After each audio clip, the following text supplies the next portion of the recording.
আসসালামু আলাইকুম দর্শক, স্বাগতম গ্রাম বাংলা বাসা নতুন একটা ভিডিওতে। তো আশা করি আপনারা সবাই ভালোই আছেন। তো বিয়ে বাড়িতে আসছি দাওয়াত খাওয়ার জন্য। হিন্দু বিয়ে, মুসলমানদের জন্য আলাদা করা হয়েছে। আর যাদের বিয়ে তাদেরকে একটু দেখানোর চেষ্টা করি। এই যে এখানে হচ্ছে বর কনে,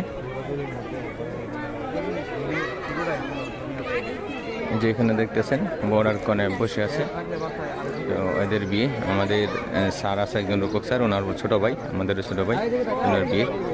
তো এইখানে এদিক দিয়ে বিয়ের ফটো সেশন চলছে, আর এই দিক দিয়ে দেখেন খাবারের আয়োজন চলছে আর কি। তো এখানে উনি যেহেতু টিচার, যার বিয়ে হচ্ছে তার বড় ভাই হচ্ছে টিচার। তো এখানে অনেক শিক্ষার্থী এবং শিক্ষকরা উপস্থিত আছেন, সেই সাথে উপস্থিত আছেন সমাজের গণ্যমান্য অনেক ব্যক্তিবর্গগণ আর কি। তো এখানে খাবার দাবার চলছে, তো সারাদিনই চলবে। এখনও মাত্র শুরু হয়েছে, 2টা থেকে শুরু হয়েছে। তো আর আবার দেখাই দিই, এই হচ্ছে বরকনে আর কি আপনাদের। তো ভালো থাকবেন সবাই, আল্লাহ হাফিজ।